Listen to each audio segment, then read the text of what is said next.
जवानों नमस्कार, जय हिंद, जय भारत। ध्यान दीजिए आगे तक। तो अपन आज से आर्मी की टेस्ट सीरीज शुरू करने वाले हैं। तो पहले मैं आपको आर्मी के थोड़े से क्वेश्चन या सिलेबस के बारे में आपको थोड़ी चर्चा करता हूं, फिर उसके बाद अपन इसके क्वेश्चन है करेंगे। तो आर्मी जो जीडी है, आर्मी जीडी, तो आर्मी जीडी का 16 नंबर का फिजिकल के पश्चात जो कार्य होता है, army GD test, army GD test. तो इसके बारे में बात करें तो टोटल जो क्वेश्चन होते हैं भाई, टोटल जो आपके क्वेश्चन होंगे, टोटल क्वेश्चन की बात करें तो कितने क्वेश्चन आते हैं? वैसे 50 क्वेश्चन आते हैं। कितने आते हैं? 50। अब इसके अंदर बात करें मार्क्स की बात करें तो प्रत्येक क्वेश्चन की मार्किंग कितनी होगी? 2 नंबर की होगी। कितने नंबर की होगी? 2 नंबर की मार्किंग होगी। क्वेश्चन 50 आते हैं। इनका जो डिवाइडेशन होता है वो अब हो गए आपके 4 पार्ट में है। कितने पार्ट में है? 4। सबसे पहले जीके वाली बात करें, सामान्य ज्ञान के क्वेश्चन। जीके जो क्वेश्चन होते हैं वो होते हैं आपके 15 क्वेश्चन आते हैं। कितने क्वेश्चन आते हैं भाई? 15। दूसरा बात करें आपके जनरल साइंस, जनरल साइंस, पहले इसके 20 क्वेश्चन आते थे, अब इसके क्वेश्चन आते हैं 15। कितने क्वेश्चन आते हैं भाई? 15 क्वेश्चन आते हैं। फिर बात करें आपके मैथ से, तो मैथ के क्वेश्चन भी आते हैं आपके। कितने आते हैं? 15 क्वेश्चन आते हैं। साथ में एक आपके जो 5 क्वेश्चन साइंस के घटा का जो इसमें जोड़े गए आपकी तर्क शक्ति पर आधारित, अर्थात रीजनिंग आती है आपकी, वो आते हैं 5। कितने आते हैं? 5। टोटल के क्वेश्चन कितने आते हैं? 50। कितने आते हैं भाई? 50। अब उसके बाद बात की जाए जीके का पार्ट, वैसे तो काफी लंबा है परंतु फिक्स क्वेश्चन है। आप तैयारी के साथ जुटे रहिए मेरे साथ। एक गारंटी विश्वास दिलाता हूं आपको 101% जो आपको टेस्ट सीरीज कराई जाएगी जीके जनरल साइंस की, जो मैं टेस्ट क्वेश्चन लेकर आऊंगा, जो आपको कराऊंगा और क्वेश्चनों में डेफिनेट रूप से आपको, यानी ये कह सकते हैं 80% या 90% क्वेश्चन आपको उसके अंदर से एग्जिट पेपर के अंदर मिल जाते हैं। ये उस तरह है, ये अनुभव है। लगभग आज 13 साल हो गए, यानी 13 साल में ऐसी कौन सी साल नहीं गुजरी जिसके अंदर आर्मी का पेपर या आर्मी के स्टूडेंट नहीं पढ़ाए। वर्तमान में बात करें तो हर सेंटर में स्टूडेंट मौजूद है जो कहीं न कहीं किसी भी कोचिंग में यानी पढ़ा है। और यही कारण है कि आने वाले जो बच्चे हैं, किसान वर्ग से बच्चे हैं, एक नॉर्मल वर्ग के बच्चे ही वही आर्मी जीडी की तैयारी करते हैं। सभी आर्मी जीडी की तैयारी नहीं करते, या जो जिनमें देश सेवा का जज्बा होता है वो लोग आर्मी की तैयारी करते हैं। यही है कि किसी न किसी तरह देश सेवा में अपना योगदान रहे। इसलिए सबसे ज्यादा जो आनंद आते हैं आपके साथ तैयारी करने में आनंद आते हैं, जो आर्मी बच्चे तैयारी करते हैं उनके साथ आनंद आते हैं। तो आर्मी जीडी का अपना जो पेपर होता है वो इस प्रकार होता है। बाकी आपके रेस वगैरह उनके जो होता है, उनके फिजिकल वगैरह के 100 नंबर होते हैं। और बाकी ये जो टेस्ट के, इस पर फिजिकल में आप मेहनत कीजिए, टेस्ट में मेरे साथ पढ़े रहिए, डेफिनेट रूप से सफलता आपको प्राप्त होगी। जीके कितने क्वेश्चन आते हैं भाई? 15। साइंस के कितने? 15। मैथ के कितने? 15। रीजनिंग के कितने होते हैं? 5 क्वेश्चन। और टोटल क्वेश्चन कितने होते हैं? 50 क्वेश्चन। अभी आप इनके बारे में आगे बात करेंगे। तो ये अपने जीडी के बारे में कुछ बात हुई, टेस्ट पेपर के बारे में, किस प्रकार कितने क्वेश्चन आते हैं, कितने मार्क आते हैं। अब हम model test paper first start करने जा रहे हैं। तो इसके अंदर बात करें, पहला जो क्वेश्चन है आपका, जैसे आया था तराइन का प्रथम युद्ध कब हुआ? तराइन का प्रथम युद्ध कब हुआ? फर्स्ट ऑप्शन आपका 1191 ईसा पूर्व, 1192 ईसा पूर्व, 1193 ईस्वी और 1192 ईस्वी। इस प्रकार के क्वेश्चन 5 युद्ध हैं जो डेफिनेट रूप से एग्जाम के अंदर एक युद्ध तो मिलता ही मिलता है। ये 5 युद्ध आप जरूर याद कर लें। कौन कौन से बताता हूं, आपको याद रहे, आपको याद रहना चाहिए। नंबर 1 तराइन का प्रथम युद्ध, दूसरा तराइन का द्वितीय युद्ध, तराइन का द्वितीय युद्ध, तीसरा पानीपत का युद्ध। कौन सा युद्ध? पानीपत का युद्ध, पानीपत का प्रथम युद्ध। पानीपत का प्रथम युद्ध किस ईस्वी में हुआ? फिर उसके बाद बात की जाए, एक आता आपका पलासी का युद्ध और एक बक्सर का युद्ध। ये इतिहास में एक ऐसे निर्णायक युद्ध है कैसे युद्ध है? निर्णायक युद्ध रहे हैं, जिसके कारण भारत में सत्ता परिवर्तन की स्थिति रही है। तो एग्जाम के अंदर इन 5 युद्धों में से डेफिनेट रूप से एक क्वेश्चन पूछा जाता है, किसी न किसी पेपर के अंदर, डेफिनेट रूप से। तो 5 युद्ध कौन कौन से? तराइन का प्रथम युद्ध, तराइन का द्वितीय युद्ध, पलासी का युद्ध, पानीपत का प्रथम युद्ध और बक्सर का युद्ध। तो पहला क्वेश्चन आपका वही इससे संबंधित है। 5 युद्धों के बारे में आज अपन बात करेंगे। अभी सबसे पहले बात करें कि तराइन का प्रथम युद्ध कब हुआ। तराइन का प्रथम युद्ध कब हुआ? तो ऑप्शन दे रखे आपके सामने 1191 ईस्वी, 1192 ईस्वी, 1191 ईस्वी और 1192 ईस्वी। ये ईसा पूर्व है और ये क्या है? ईस्वी। एक बार एग्जाम में क्या पूछा गया, जैसे बीसी को कहते हैं बीसी, क्या कहते हैं? बीसी, और ईस्वी को कहते हैं एडी, एनो डोमिनी, एनो डोमिनी। ईसा मसीह के जन्म के बाद की जो घटनाएं घटित होती है ना, ईस्वी में प्रकट करते हैं, और ईसा मसीह के जन्म से पूर्व की घटनाएं ईसा पूर्व के अंदर होती है, जो कि घटते हुए क्रम में प्रदर्शित होती है। तो इस क्वेश्चन का आंसर क्या होगा भाई? 1191 ईस्वी। तो उत्तर क्या होगा? आपका आंसर क्या होगा भाई? इसका आंसर हुआ सी, अर्थात 1191 ईस्वी में तराइन का प्रथम युद्ध हुआ। और आपको पता है तराइन का जो प्रथम युद्ध हुआ वो किस किस के मध्य हुआ? तो तराइन का जो युद्ध हुआ है भाई, तराइन का प्रथम और द्वितीय, दोनों युद्ध किस किस के मध्य हुए? तो दोनों युद्ध जो हुए हैं वो है एक तो मोहम्मद गोरी और दिल्ली सल्तनत, दिल्ली का शासक यानी चौहान वंश का शासक कौन भाई? पृथ्वीराज चौहान तृतीय। उनके मध्य ये तराइन के युद्ध लड़े गए, जिसमें तराइन का प्रथम युद्ध कब हुआ? 1191 ईस्वी, और तराइन का द्वितीय युद्ध जो हुआ वो हुआ 1192 ईस्वी। प्रथम युद्ध में कौन विजय हुआ भाई? पृथ्वीराज चौहान विजय। कौन विजय हुआ भाई? पृथ्वीराज चौहान विजय हुआ। जबकि द्वितीय युद्ध में कौन विजय हुआ? मोहम्मद गोरी विजय हुआ। कौन विजय हुआ भाई? मोहम्मद गोरी। तो पहला क्वेश्चन रहा आपका, तराइन का प्रथम युद्ध कब हुआ? 1191 ईस्वी या एडी, ठीक है। और किस चीज के बीच लड़े गए तराइन के युद्ध? पृथ्वीराज चौहान मोहम्मद गोरी के मध्य। पहले युद्ध में कौन विजय हुआ? पृथ्वीराज चौहान, जो 1191 ईस्वी में हुआ, और दूसरा युद्ध 1192 ईस्वी में हुआ, जिसके अंदर कौन विजय हुआ है? मोहम्मद गोरी विजय हुआ। तो अपना पहले क्वेश्चन साथ 2 क्वेश्चन अपना आपके क्लियर होते हैं, ठीक है। अगली बात आती है, ध्यान दीजिए आप इधर, और नोट भी करते रहना साथ साथ कि तराइन का युद्ध प्रथम युद्ध किस किस के बीच हुआ। तो तराइन का प्रथम युद्ध किसके बीच हुआ है? पृथ्वीराज चौहान और मोहम्मद गोरी के मध्य। कब हुआ है भाई? 1191 ईस्वी को, या ईस्वी या एडी। तराइन का द्वितीय युद्ध कब हुआ? 1192 ईस्वी। पृथ्वीराज चौहान और मोहम्मद गोरी के बीच विजय कौन हुआ है? मोहम्मद गोरी। और प्रथम में कौन विजय हुआ? पृथ्वीराज चौहान विजय हुआ। अगला क्वेश्चन आपका, अगला क्वेश्चन इंपोर्टेंट क्वेश्चन, पलासी का युद्ध। कौन सी युद्ध भाई? पलासी का युद्ध। ये भी इतिहास में एक निर्णायक युद्ध रहा है। तो पलासी का युद्ध कब हुआ? पलासी का युद्ध कब हुआ भाई? पलासी की बात की जाए तो पलासी में अपन क्या कि बंगाल, तो बंगाल का जो नवाब था, बंगाल का नवाब भाई कौन? सिराजुद्दौला। कौन भाई? सिराजुद्दौला। और अंग्रेजों का नेतृत्व करता कौन था? लॉर्ड क्लाइव के मध्य यह युद्ध हुआ। क्लाइव और सिराजुद्दौला के मध्य युद्ध लड़ा गया। कब लड़ा गया? 23 जून 1757 को। 23 जून 1757 को कौन सा युद्ध लड़ा गया भाई? पलासी का युद्ध हुआ। कौन सा युद्ध हुआ? पलासी का युद्ध हुआ, जिसके अंदर कौन विजय हुआ आपका? इसके अंदर भाई कौन विजय हुए? अंग्रेज विजय हुए। कौन विजय हुए भाई? अंग्रेज विजय हुए। आपको पता है इसके अंदर सिराजुद्दौला के सेनापति के द्वारा सिराजुद्दौला को धोखा दिया गया, जिसके कारण यानी बंगाल के नवाब की पराजय हुई थी। तो 23 जून 1756 ऑप्शन दे रखा है, 23 जून 1764, 23 अक्टूबर 1764 और 23 जून 1757।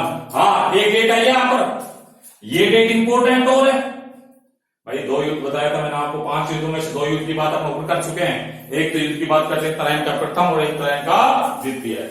यहां पर एक पलासी के युद्ध की बात हुई। पलासी का युद्ध कब हुआ? 23 जून 1757। इसके अंग्रेज वेस्ट बंगाल के नवाब के मध्य हुआ, विजय कौन हुआ, अंग्रेज विजय हुए और बंगाल में अप्रत्यक्ष रूप से एक तरह से कह सकते हैं किसका शासन स्थापित हो गया, अंग्रेज। क्यों? क्योंकि इस युद्ध में सिराजुद्दौला के सेनापति मीर जाफर ने उनको धोखा दिया था। अब उसके बाद आती है ये डेट और ये इंपोर्टेंट है। दूसरे ऑप्शन में बात की जाए 23 अक्टूबर 1764, 23 अक्टूबर 1764, तो ये भी एक डेट है, याद रहे आपको। ये युद्ध है बक्सर का युद्ध। कौन सा युद्ध भाई? बक्सर का युद्ध। ये भी किसके भी 3 सेनाएं थी। एक तो बात की जाए संयुक्त रूप से, यानी बंगाल के नवाब की सेना, बंगाल के नवाब की सेना, दूसरा अवध के शासक की सेना, और तीसरी के ये बात है सिराजुद्दौला कहां का, दिल्ली का शासक। इन तीनों की संयुक्त सेना और किसकी, अंग्रेजों की सेना के मध्य ये युद्ध लड़ा गया। कौन सा? बक्सर का युद्ध 23 अक्टूबर 1764 को। तो याद रहे ये दो इंपोर्टेंट युद्ध होते हैं, प्लासी का युद्ध और बक्सर का युद्ध। अगला क्वेश्चन आता है आपका, क्लियर? आगे देखिए, अगला आता है पानीपत का युद्ध। कौन सा युद्ध भाई? पानीपत का युद्ध। पानीपत का युद्ध कब हुआ? तो आपको पता है कि अफगान से या फरगना से एक शासक आया। कौन आया भाई? यहां पर बाबर आया। कौन आया? बाबर आया। इस समय दिल्ली सल्तनत का शासक, बात करें दिल्ली का शासक था, अंतिम शासक कह सके लोधी वंश का शासक कौन था भाई? इब्राहिम लोधी। कौन था? इब्राहिम लोधी दिल्ली सल्तनत का शासक था। तो दिल्ली का शासक कौन? इब्राहिम लोधी। इधर अफगान से, अफगान यानी फरगना का, फरगना में जिसका जन्म हुआ, किसका जन्म हुआ बेटा? बाबर का जन्म हुआ। और बाबर का जन्म कब हुआ? याद रहे 14 फरवरी। कौन सा दिन? अरे बताओ 14 फरवरी कौन सा दिन? वैलेंटाइन डे नहीं? मुझे पता था तुम्हारे दिमाग में ये चल रहा है। अरे 14 फरवरी 1483 को बाबर का जन्म हुआ, इसलिए 14 फरवरी आपको याद रखनी है, बाबर जयंती के रूप में याद रखनी है। किस रूप में याद रखनी है? बाबर जयंती के रूप में। तो बाबर फरगना के छोटे से प्रांत से दिल्ली पहुंचा, यानी इब्राहिम लोधी दिल्ली सल्तनत का अंतिम लोधी वंश का शासक और बाबर के बीच ये युद्ध हुआ। और इस युद्ध में ये युद्ध हुआ कब हुआ बेटा? 21 अप्रैल 1526 ईस्वी को। याद रहे डेट आपको अच्छी तरह, 21 अप्रैल 1526 ईस्वी को यह युद्ध हुआ। और इस युद्ध के अंदर कौन विजय हुआ भाई? बाबर। बाबर ने पहली बार तोपखाने का और तुलुकमा युद्ध पद्धति का प्रयोग किया था भारत में, जिसके कारण बाबर की विजय हुई। एक क्वेश्चन और पूछा जाता है, पूछा गया एक बार पानीपत के युद्ध से पहले, पानीपत के युद्ध से पहले बाबर ने भारत पर, पानीपत के युद्ध से पहले बाबर ने भारत पर कितनी बार आक्रमण किया? तो बाबर ने कितनी बार आक्रमण किया है? 4 बार। और पानीपत के युद्ध सहित पूछे तो, पानीपत के युद्ध सहित पूछे तो कितनी बार आक्रमण किया बेटा? 5 बार आक्रमण किया। कितनी बार किया है? 5 बार आक्रमण किया। तो ये कौन सी युद्ध की बात हुई अपनी? पानीपत का प्रथम युद्ध कब हुआ? 21 अप्रैल 1526 को। इसी तरह इसी से रिलेटेड याद रहे आपको पानीपत का द्वितीय युद्ध, पानीपत का द्वितीय युद्ध, पानीपत का द्वितीय युद्ध अकबर और हेमू के बीच, अकबर व हेमू के बीच, जिसमें अकबर की सेना का नेतृत्व किसने किया था? किसके बीच भाई? अकबर और हेमू, हेमू विक्रमादित्य जिसे कहा जाता है। मध्यकालीन शासक सिंधु शासक ने मुस्लिम सेना को भगाने का प्रयास किया। अकबर और हेमू विक्रमादित्य के बीच हुआ, जिसके अंदर कौन विजय हुआ? अकबर विजय हुआ। अकबर की सेना का नेतृत्व किसने किया था? बैराम खान ने। किसने किया था? बैराम खान ने उसका नेतृत्व किया। ये कब की बात है? 1556 ईस्वी की। कब की बात है भाई? 1556 ईस्वी की। तो पानीपत का प्रथम और पानीपत के द्वितीय युद्ध की बात हुई। तो ध्यान है आपको, ये 5 युद्ध आपको अच्छी तरह से करने हैं।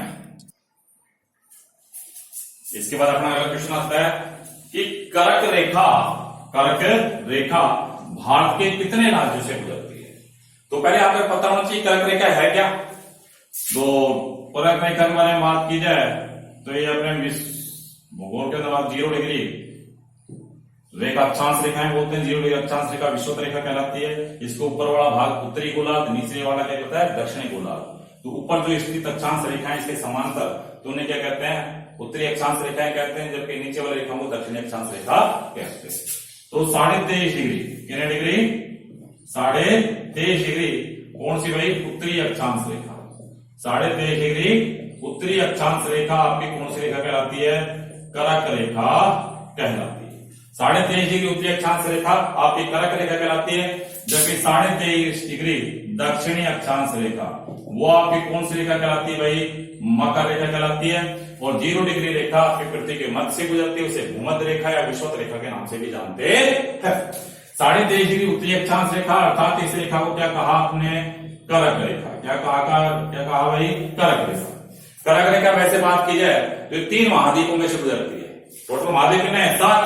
कितने हैं? 7। जो 3 महाद्वीपों में से गुजरती है। नंबर 1 एक अफ्रीका महाद्वीप। कौन सा महाद्वीप? अफ्रीका महाद्वीप। अफ्रीका महाद्वीप एक ऐसा महाद्वीप है जिसके अंदर तीनों महत्वपूर्ण अक्षांश रेखाएं गुजरती हैं, करक रेखा, मकर रेखा और विषुवत रेखा।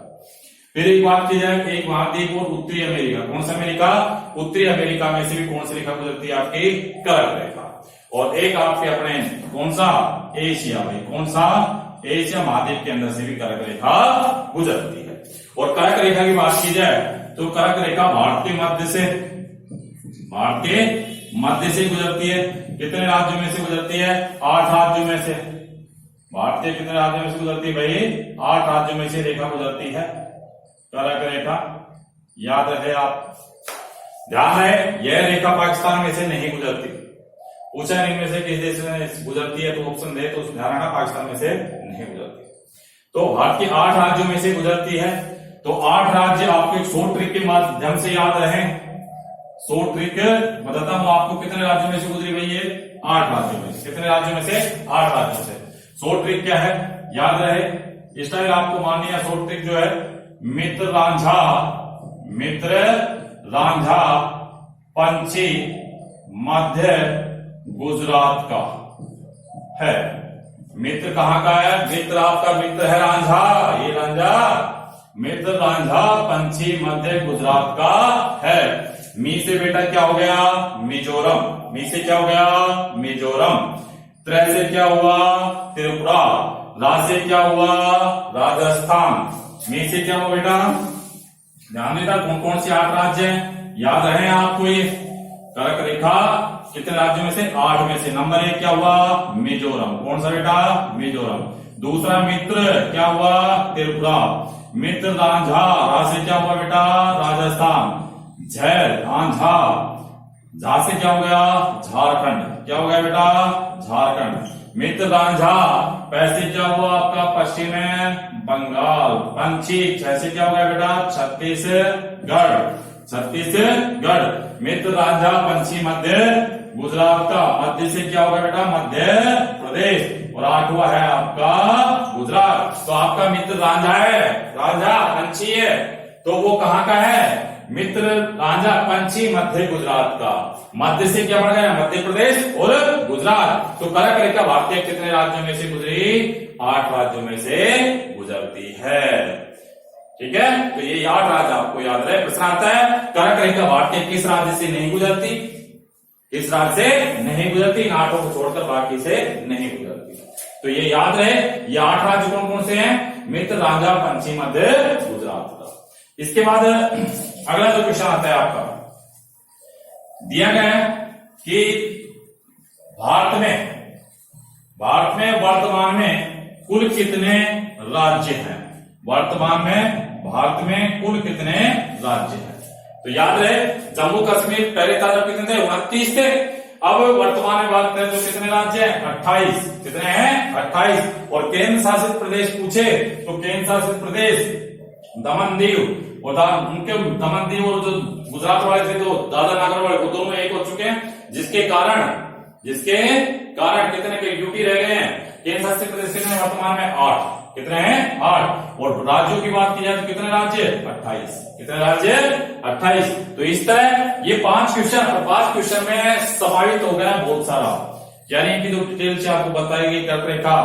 अब क्वेश्चन था करक रेखा, परंतु करक रेखा से कितने महाद्वीपों में से गुजरी, कितने राज्यों में से गुजरी, भारत में कहां से गुजरी, एक क्वेश्चन के अंदर ही, यानी ऑल ओवर, यानी पूरा का पूरा, यानी 360 डिग्री कोण का पूर्ण लक्ष्यफल को प्राप्त हुआ।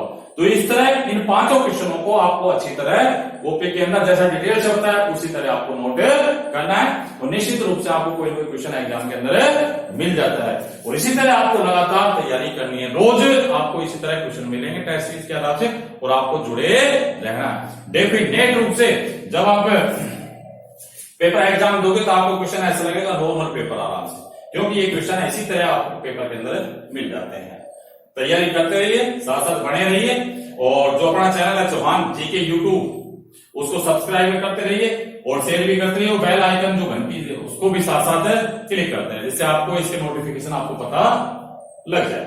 और जो राजस्थान पुलिस की तैयारी वगैरह कर रहे हैं जो बच्चे, उनकी भी वीडियो हिस्ट्री के जो पार्ट्स हैं वो भी अपने इसी चैनल पर डाले हुए हैं। हिस्ट्री संबंधी जो नोट्स हैं, बाकी जो और जो नोट्स वगैरह हैं, कुछ आर्मी संबंधी आपके जो नोट्स है, अपना जो टेलीग्राम लिंक है चौहान जी के अग्रवाल, उसी पर आपको इसका लिंक उपलब्ध हो पाता है। ठीक है, वहीं से आपको इनको नोट्स को प्राप्त करना है। धन्यवाद, जय हिंद, जय भारत। अब आगे मिलेंगे अगली वीडियो में। धन्यवाद।